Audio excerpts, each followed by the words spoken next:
Pagi hari ini kita akan bersama-sama mendengarkan dan menyaksikan kesaksian pujian dari saudari dari Papua. Saya undang maju ke depan untuk saudari.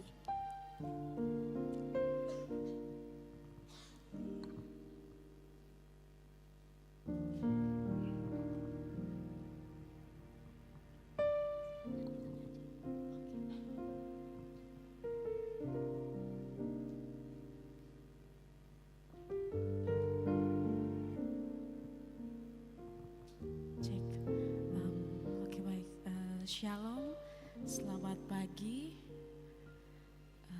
Saya akan membawakan lagu ini menceritakan tentang kebaikan Tuhan, khususnya bagi saya pribadi dan juga keluarga.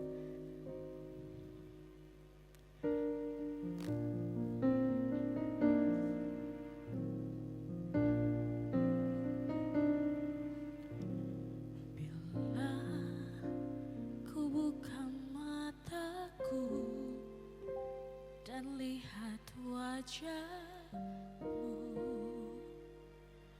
ku terkagum bila ku ingat hidupku dan karya tanganmu. Ku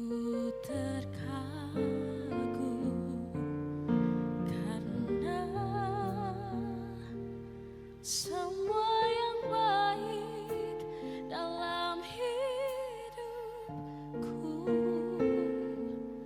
itulah karyamu. Kau beri kesempatan yang baru, dan ku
karya tanganmu,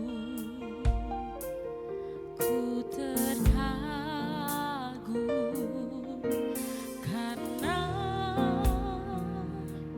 semua yang baik dalam hidupku, itulah karyamu.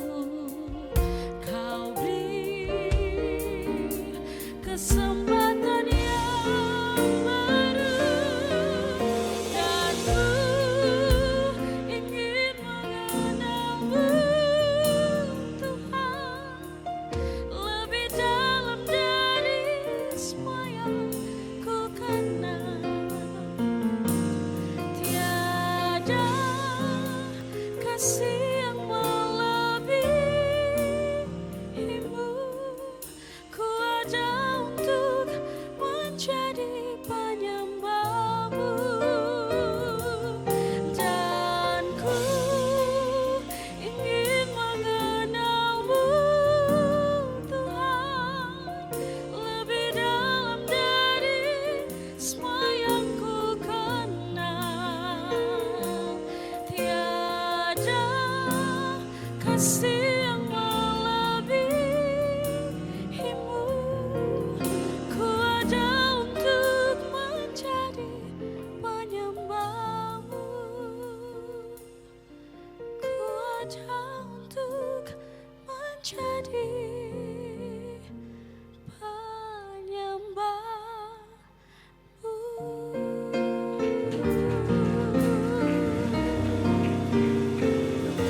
Terima kasih, Tuhan berkati kita semua.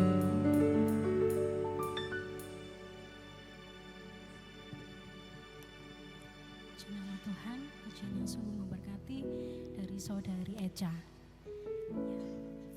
Sekarang kita akan siapkan hati kita untuk masuk dalam kebenaran firman Tuhan.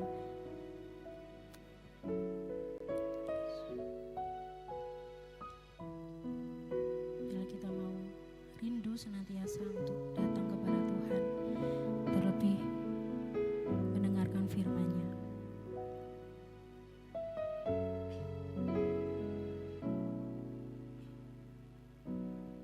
Kau Bapa yang mengasihiku, kuasa-Mu memulihkanku,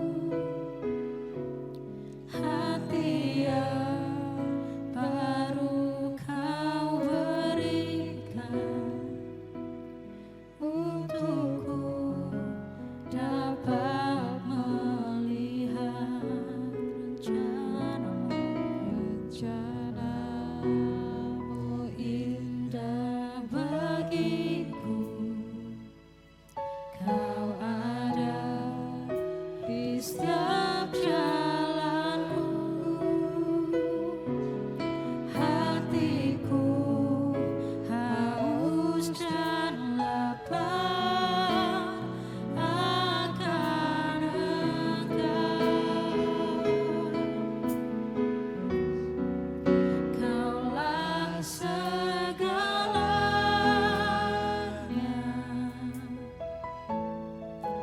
di dalam hidupku.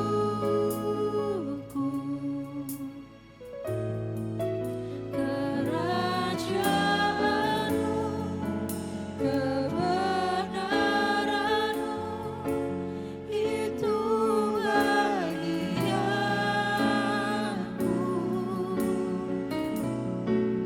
Kaulah yang ku pandang selama hidupku,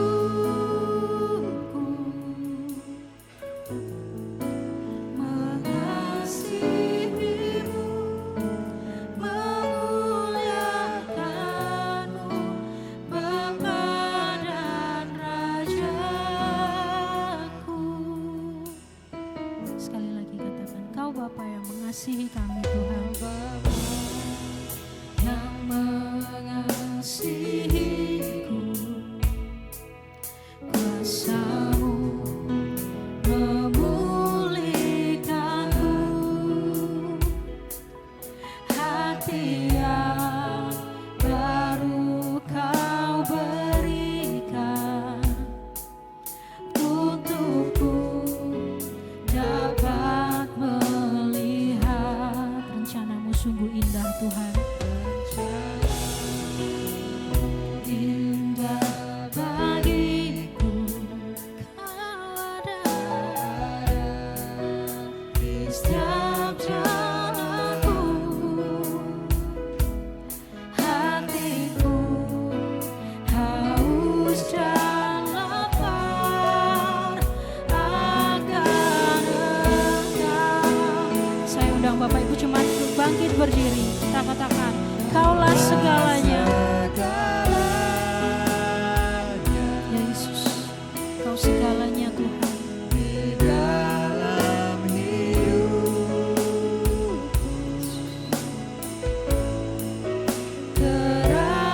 kerajaan-Mu, kebenaran-Mu, itu bagianku. Hanya Kaulah yang ku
Biarlah seperti pujian ini Tuhan, kami mau senantiasa mengasihi Engkau, karena Engkau yang lebih dulu mengasihi kami Tuhan. Terima kasih Tuhan, saat ini kami akan mendengarkan sebagian dari firman-Mu. Biarlah Engkau siapkan hati kami, pikiran kami untuk menerima segala kebenaran firman Tuhan. Kau berkati hamba-Mu yang akan menyampaikan firman Tuhan. Biarlah setiap perkataan yang muncul semua hanya daripada Tuhan. Terima kasih Tuhan, terima kasih. Kami serahkan pembacaan firman pagi hari ini hanya ke dalam tangan kuasa-Mu, hanya di dalam nama Tuhan Yesus. Haleluya, amin. Jemaat dipersilakan duduk.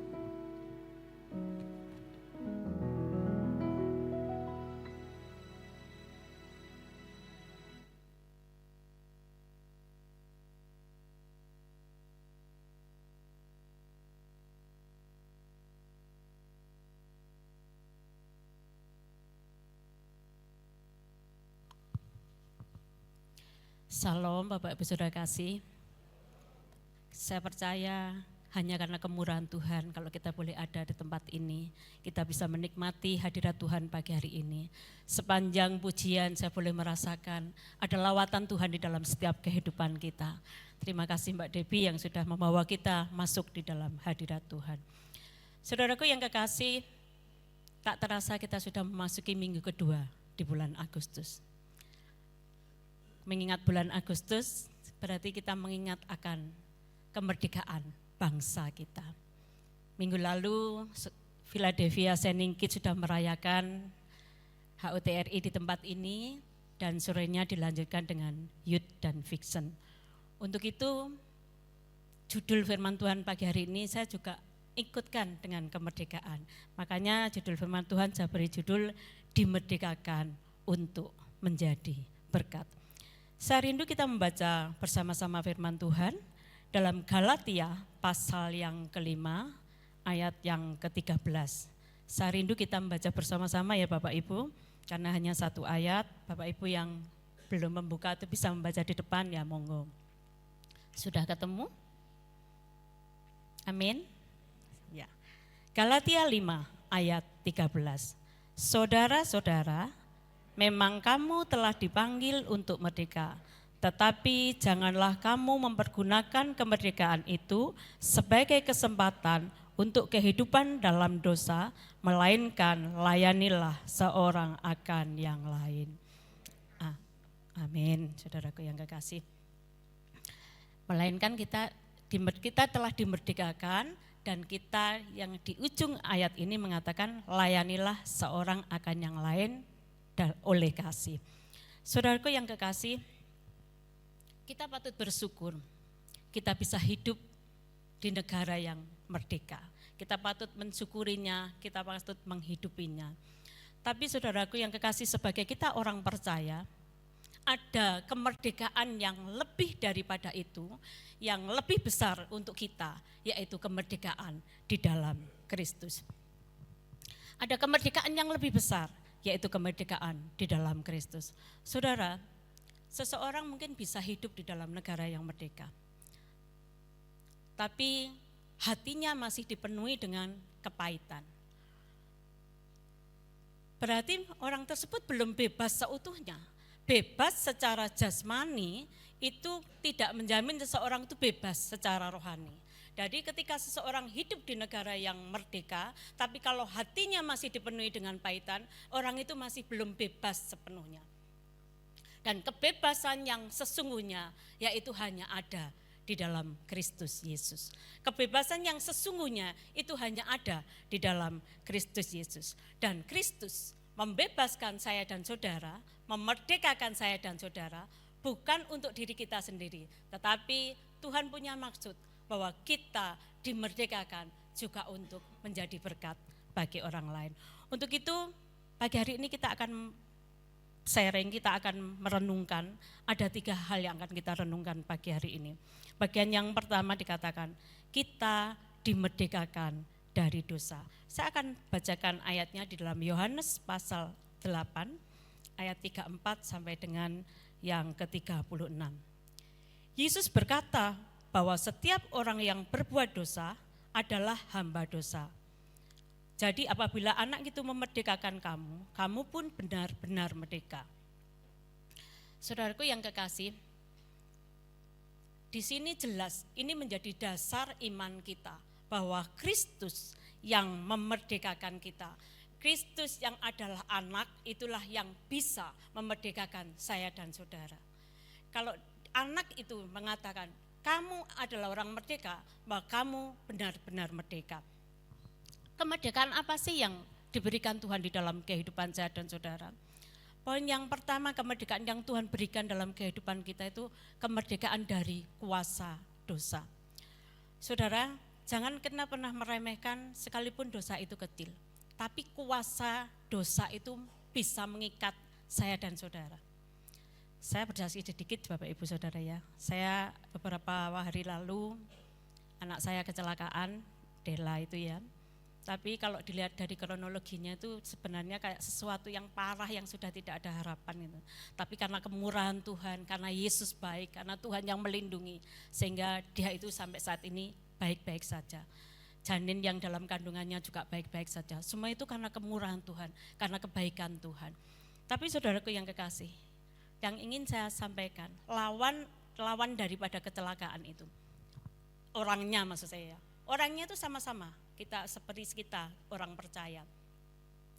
Tapi pada waktu setelah selesai kejadian itu, ada diberi kesempatan bagi sekolah untuk mediasi ya. Mediasi yang pertama kita menyampaikan keluhannya satu sama yang lain. Mediasi yang kedua itu sudah menghasilkan kesepakatan. Kesepakatannya ya kita nanggung mobilnya dan biayanya selesailah, enggak usah dilanjutkan. Isinya kita berjalan damai gitu ya. Itu sudah nulis saudara, sudah ditulis perjanjian itu semuanya dan kewajiban kita sudah penuhi, tuntutannya dia penuhi, kita penuhi. Ternyata tinggal tanda tangan saja, ini orangnya itu tidak mau. Akhirnya ya enggak mau karena saya yakin dia merasa bahwa kita itu di pihak yang salah, kita di pihak yang kalah, kita di pihak yang takut seperti itu. Sehingga dia tidak mau tanda tangan. Selesai, besoknya kembali lagi ke mediasi yang ketiga. Ternyata dia itu membawa tuntutan yang lebih besar.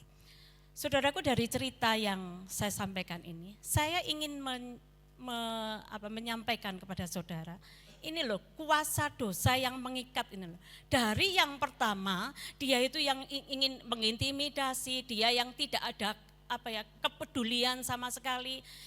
Itu dosa kecil saudara ya. Tahu orang yang sudah masuk rumah sakit seperti itu tidak ada kepedulian. Itu dosa yang mengikat di dalam hatinya. Tapi itu terus dia pelihara bahkan sampai sekarang akhirnya menjadi ketamakan. Betul ya? mencari ketamakan, keserakahan, maunya lebih. Nah, itu dari dosa yang kecil, saudara. Dari dosa yang kecil itu bisa bertambah-tambah kalau kita biarkan itu di dalam hati kita. Dan kuasa dosa itu mengikat dalam kehidupan kita. Untuk itu saudaraku yang kekasih, biarlah kita jangan menganggap kalau kita melakukan dosa kecil, terus kita, dosa kecil itu biasa. Toh orang lain, mungkin kita berbohong gitu ya. Bohong, orang lain juga tidak dirugikan. Atau kita bohongnya lebih besar lagi. Bohongnya kita lebih besar lagi. Nah orang lain dirugikannya cuma sedikit kok, enggak masalah. Itu akan membawa kita untuk kita terus lebih bertambah dan dosa itu semakin besar mengikat saya dan saudara. Mungkin dalam hal lain, dalam kehidupan kita pun kita mungkin melakukan hal-hal yang kecil, tetapi ketika itu kita pelihara di dalam hati kita. Misalkan saja kita kepahitan gitu ya. Kita kita gak senang dengan seseorang, kita menganggap orang lain itu sudah menyakiti hati kita gitu. Itu kita pelihara. Semakin kita pelihara, kita akan semakin banyak tahu bahwa orang itu semakin hari itu semakin menjengkelkan gitu loh saudara. Semakin hari itu semakin ada aja yang dia buat yang membuat kita tidak senang. Betul apa betul? Saya yakin pernah ada yang mengalami seperti ini. Saya pernah juga merasakan itu saudara. Ketika saya disakiti, saya merasa orang itu saya sudah enggak mau melepas pengampunan kepada orang itu. Semakin saya simpan di dalam hati saya, kuasa dosa itu mengikat saya. Sehingga apapun yang dia lakukan, orang itu lakukan. Rasanya itu tidak ada yang benar gitu loh. Semua di mata saya itu kayak singgarai membuat saya itu semakin enggak suka dengan orang itu, seperti itu. Tapi ketika saya mau melepaskan pengampunan, kuasa dosa itu kita bawa di bawah kaki Tuhan. Tuhan yang melepaskan kita dari kuasa dosa itu. Ketika kita bisa melepaskan pengampunan, semuanya itu mendatangkan damai sejahtera di dalam kehidupan saya dan saudara. Ini biarlah menjadi satu momen di dalam kehidupan kita bahwa kita mau ingat Yesus, kuasa dosa itu hanya Yesus yang mampu menyelesaikan di dalam kehidupan saya dan saudara. Untuk itu kalau Bapak Ibu mungkin dalam hati ada kepahitan mungkin atau ada sakit hati, mari kita bawa saja di hadapan Tuhan. Bila Tuhan sendiri yang boleh membereskan di dalam kehidupan saya dan saudara.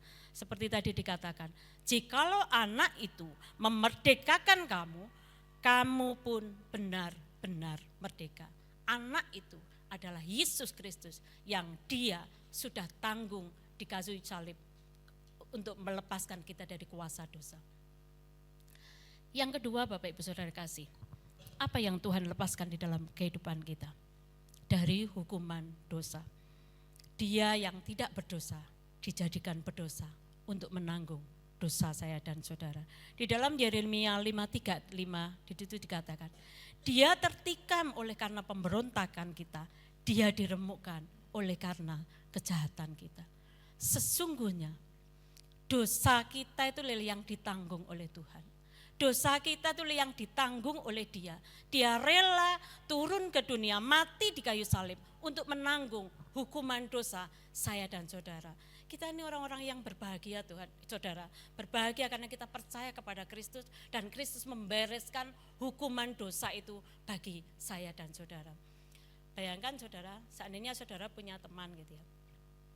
Teman saudara mungkin berbuat salah atau mencuri, terus mencuri ketahuan gitu ya, terus digebuki dengan banyak orang, terus saudara datang, itu teman saya, jangan digebuki, saya saja yang digebuki. Kira-kira ada enggak ya orang yang seperti itu? Enggak ada ya, saya yakin tidak ada. Biar orang itu, kebanyakan ya biar orang itu yang menanggung hukumannya, dia yang berbuat, dia yang harus bertanggung jawab. Tetapi kasih Tuhan di dalam kehidupan kita, dia tidak melimpahkan hukuman dosa itu dalam kehidupan kita. Dia yang menanggung sendiri di kayu salib. Dia yang mencucurkan darahnya untuk saya dan saudara. Begitu besar kasih Tuhan di dalam kehidupan kita saudara.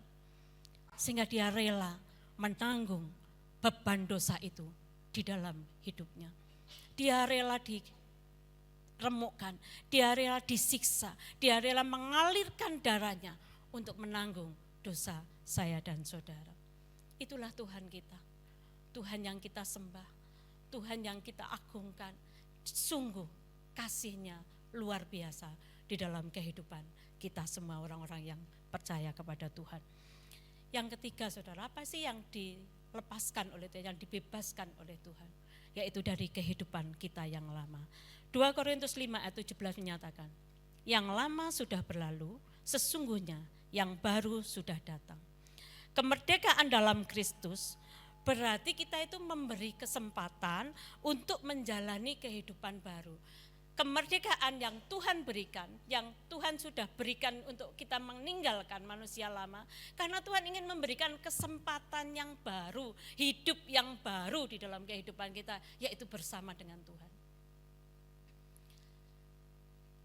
Tuhan memerdekakan kita dari kehidupan kita yang lama. Kalau Tuhan sudah bereskan mungkin ya segala dosa-dosa kita yang lama, jangan kita kembali kepada dosa itu. Tapi biarlah kita mau hidup kita itu untuk Tuhan. Hidup kita memiliki hidup yang baru bersama-sama dengan Tuhan. Kehidupan mungkin yang lama, kehidupan kita bisa menjengkelkan orang lain.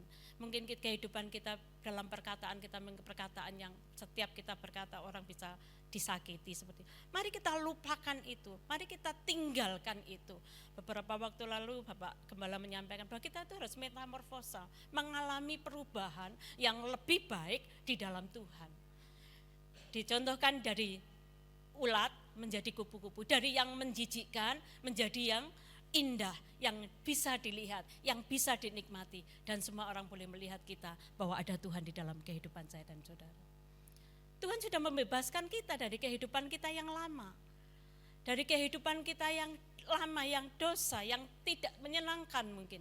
Tuhan ubahkan, Tuhan berikan kesempatan dalam kehidupan kita untuk kita memiliki kehidupan yang baru. Saudaraku yang kekasih, kalau Tuhan sudah membebaskan kita dari dosa, Tuhan telah membebaskan kita dari kuasa dosa, Tuhan telah membebaskan kita dari hukuman dosa dan mengubahkan kita, melupakan kehidupan lama dan menjadi kehidupan yang baru. Apa sih yang menjadi respon saya dan saudara? Apa sih yang menjadi respon kita? Bagian yang kedua saya akan bagikan buat Bapak Ibu, yaitu kita dimerdekakan untuk hidup bagi Tuhan. Yang pertama respon kita, bahwa kita sudah dimerdekakan dan kita hidup hanya bagi Tuhan. Saya akan bacakan ayatnya Bapak Ibu Saudara kasih. 1 Petrus 2 ayat 16. Hiduplah sebagai orang merdeka, tetapi janganlah mempergunakan kemerdekaan itu sebagai kesempatan untuk berbuat dosa, melainkan hiduplah sebagai hamba Allah. Kalau kita memperhatikan ayat ini, dimulai dari hiduplah sebagai orang merdeka. Tapi ditutup dengan apa? Hiduplah sebagai hamba Allah. Suatu keadaan yang paradoks, saudara. Dari merdeka disuruh menjadi hamba. Gitu ya. Tapi apa sih artinya firman Tuhan ini? Ketika Tuhan mengatakan, Rasul Petrus mengatakan bahwa hiduplah sebagai orang merdeka, dan ditutup dengan hiduplah sebagai hamba Allah. Ternyata arti ini saya bisa merenungkan, saya bisa menyimpulkan bahwa kita bebas dari dosa supaya kita menjadi miliknya Allah. Kita dibebaskan dari dosa supaya kita menjadi miliknya Tuhan, gitu loh saudara. Lah, kalau kita menjadi milik Tuhan, berarti kemauan saya apa kemauan Tuhan yang harus terjadi dalam kehidupan kita? Yang jelas ya kemauannya Tuhan. Apa sih yang Tuhan mau? Ya itulah yang harus kita kerjakan di dalam kehidupan kita. Bukan saya yang mau, saya mau ini. Tapi itu bertentangan dengan firman Tuhan, tetap saya lakukan. Enggak, yang Tuhan mau lakukan tuh yang Tuhan mau. Apa yang kita lakukan di dalam kehidupan kita, ya itu yang kita lakukan. Itu loh hidup sebagai hamba Allah. Mungkin Bapak Ibu bertanya, bagaimana caranya kita tahu apa yang Tuhan mau dalam kehidupan kita? Ya kita harus peka dong dengan Tuhan. Bagaimana caranya kita bisa peka dengan perkataan Tuhan? Ya kita harus intim dengan Tuhan. Bagaimana kita bisa intim dengan Tuhan? Ya kita harus mengambil waktu, duduk, bersekutu di dalam Tuhan. Saudara, saya ada orang yang mengatakan bahwa saya berdoa itu kalau tidak ada apa-apa ya apa yang saya doakan. Tidak gitu saudara. Kita tidak perlu ada permintaan untuk kita bisa sujud di hadapan Tuhan. Kita datang saja di hadapan Tuhan. Kita berkomunikasi dengan Tuhan.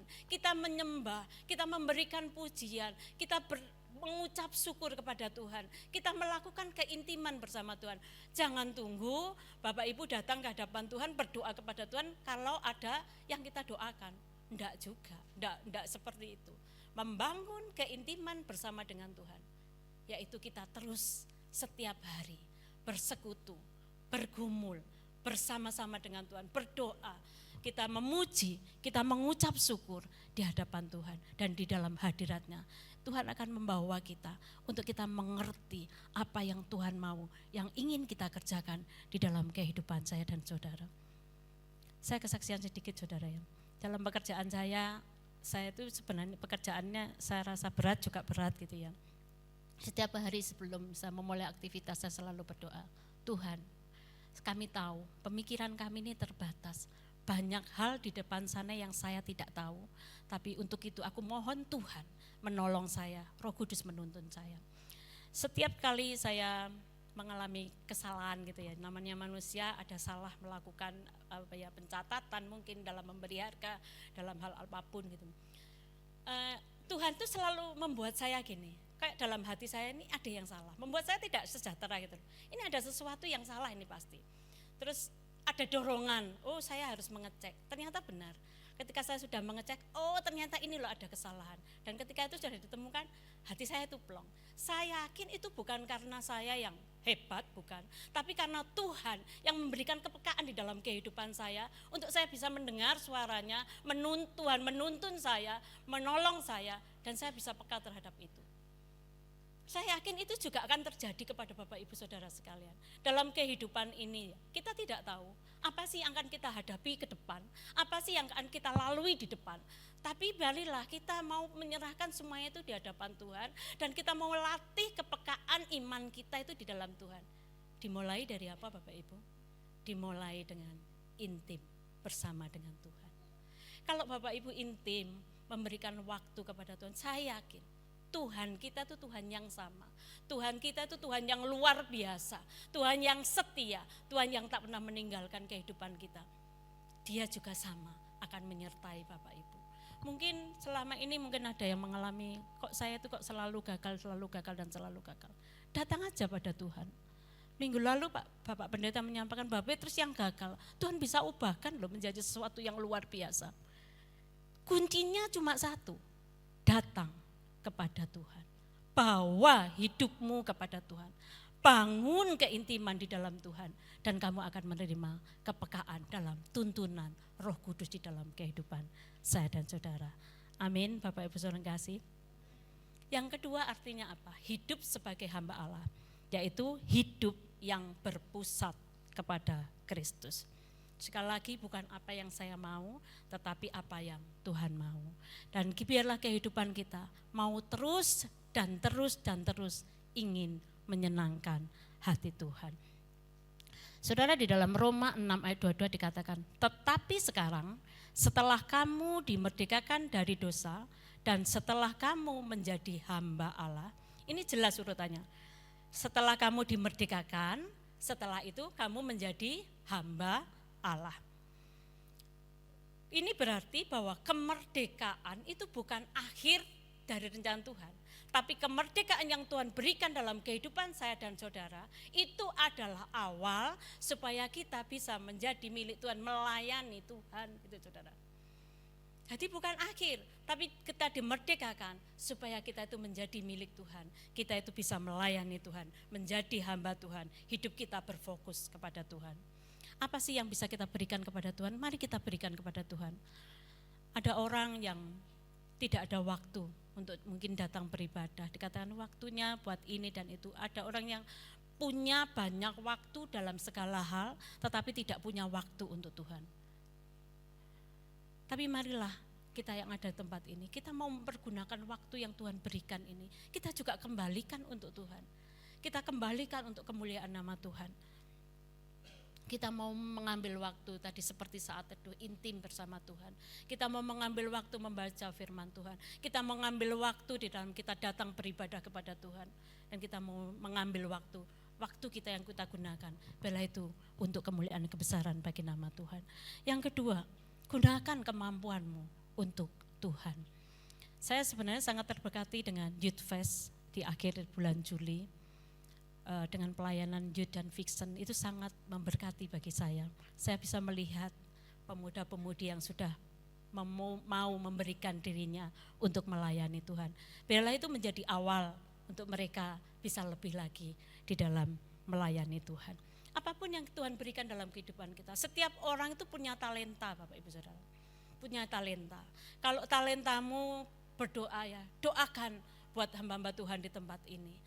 Doakan buat setiap orang-orang gereja kita, pertumbuhan gereja kita juga doakan. Kalau Tuhan berikan talentamu untuk berdoa, selalu kita mau doakan. Terima kasih juga buat Bu Yuli yang selalu mendukung di dalam doa. Nah, kalau kita dikasih suara yang bagus, ya mari kita layani melalui pujian kita. Kalau kita diberi talenta, kemampuan untuk bisa bermain musik, ya kita layani dalam musik. Intinya apapun yang kita kerjakan, bila itu kita kerjakan hanya untuk kemuliaan bagi nama Tuhan.